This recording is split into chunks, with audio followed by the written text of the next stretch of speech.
Saudara-saudari yang terkasih, mungkin sebagian dari Anda ketika perarakan pertama kemudian bertanya-tanya, kok ada adik-adik yang memakai item-item ini apa? Gitu ya. Ada apa ini kok gereja?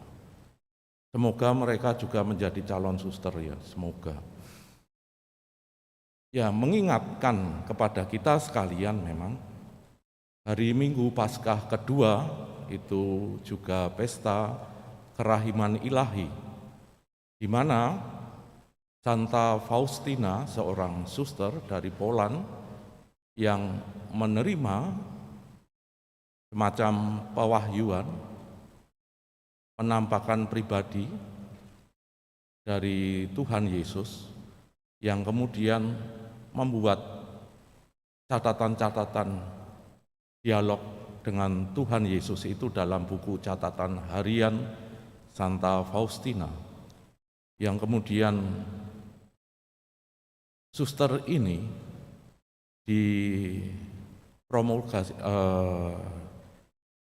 dipromosikan ya, atau diusulkan untuk menjadi orang kudus oleh Yohanes Paulus II yang menjadi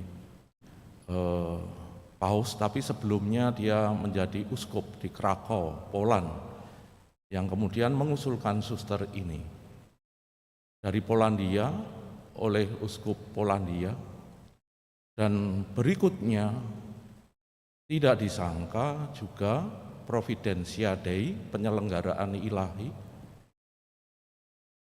yang sebelumnya uskup di Krakow ini kemudian terpilih menjadi paus, yakni Paus Yohanes Paulus II, dan dialah yang kemudian mengkanonisasi Suster Faustina untuk menjadi orang kudus.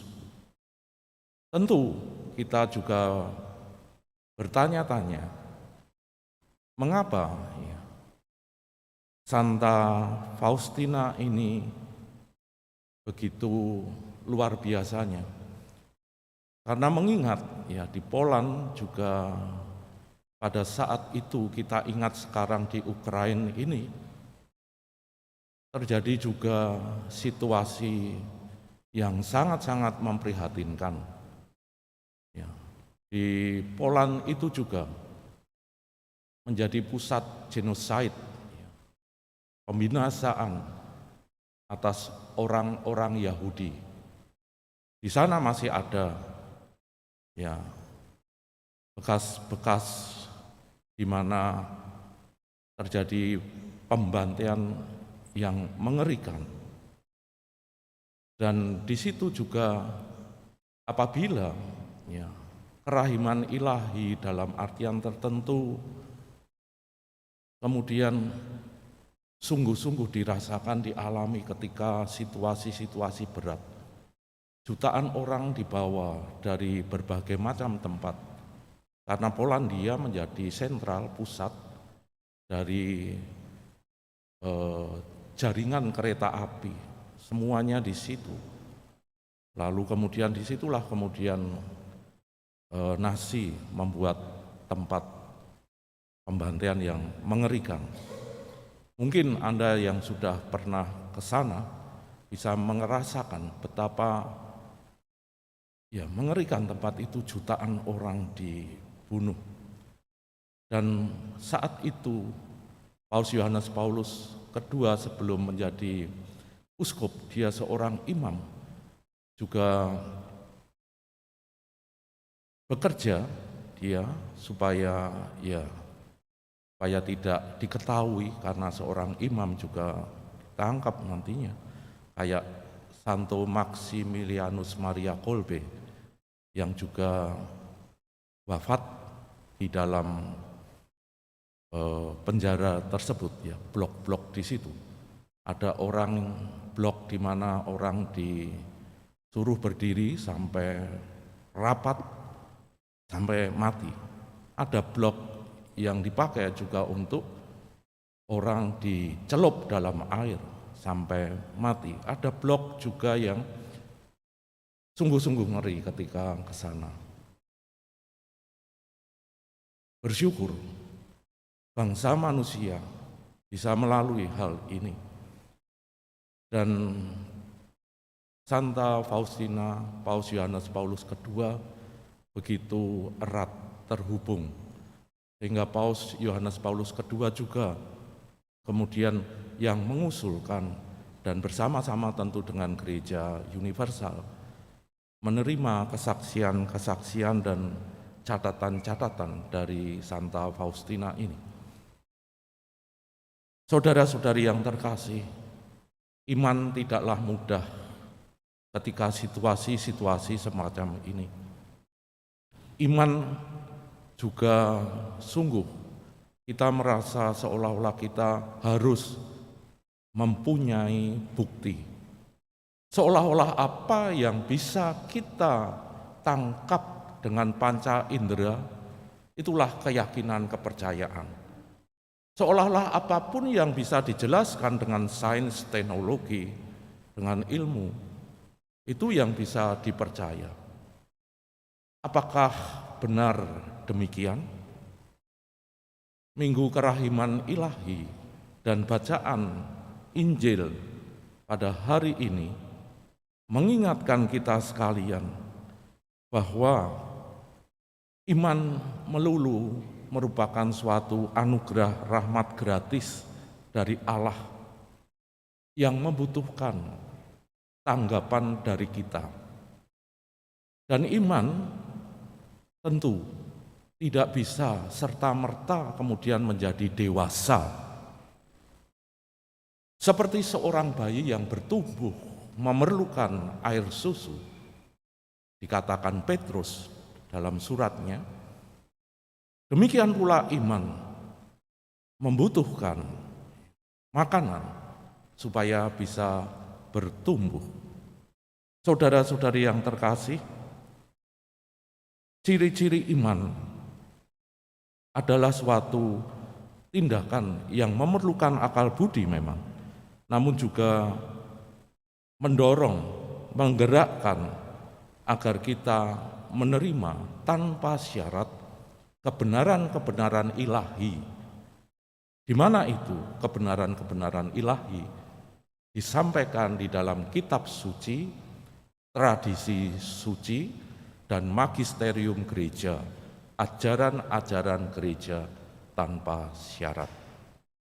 Itulah yang dimaknai ketika orang kemudian mulai pelan-pelan bertumbuh dan juga banyak tantangan, kita bisa merasakan bagaimana ketika ada kesulitan-kesulitan seperti saat di Polandia, seperti itu.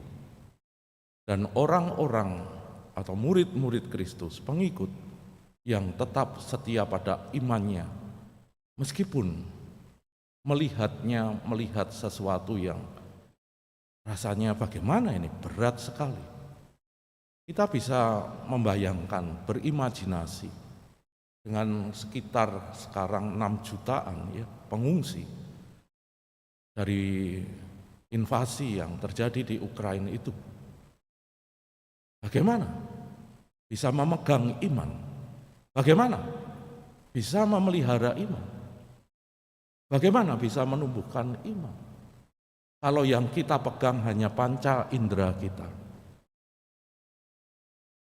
Kisah penampakan Tuhan Yesus dalam pekan pertama, di akhir pekan pertama atau di awal hari pekan itu menunjukkan kepada kita sekalian, Thomas yang tidak percaya kalau tidak menggunakan panca inderanya atas kebangkitan Tuhan Yesus, sekali-kali dikatakan, aku tidak percaya. Demikian pula kita mempunyai kecenderungan berpegang pada panca indera kita.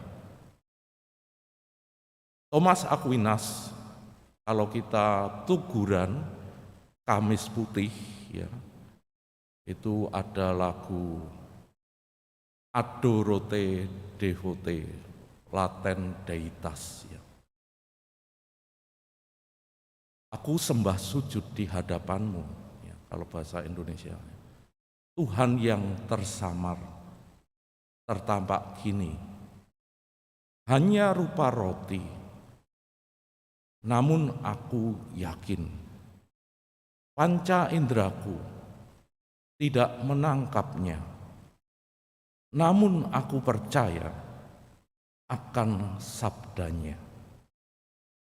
Kebahagiaan kita sekalian juga berangkat dari ketidakpercayaan Thomas.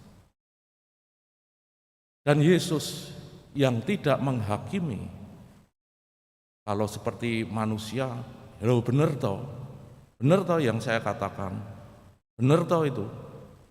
Yesus tidak menyalahkan, tidak menghakimi. Dikatakan Yesus selalu, damai bagi kamu, taruhlah jarimu di sini, lihatlah tanganku, ulurkanlah tanganmu, taruhlah ke lambungku. Jawaban Thomas, ya Tuhanku dan Allahku. Dan inilah juga yang menjadi suatu seruan yang biasanya juga ditanya kalau konsekrasi, hosti ditunjukkan, piala berisi air anggur ditunjukkan. Seruan apa yang paling bisa kita ingat seperti seruan Thomas? Hosti ditunjukkan, piala air dan anggur ditunjukkan. Kita berseru seperti Thomas juga bisa. Ya Tuhanku dan Allahku. Dan kita akan mengalami suatu kerahiman, kebahagiaan. Bukan karena kita diberi panca indera saja, tetapi ada hal-hal kepercayaan, iman, keyakinan yang membentuk pribadi kita. Satu sama lain kita hidup selalu tidak akan lepas dari kepercayaan.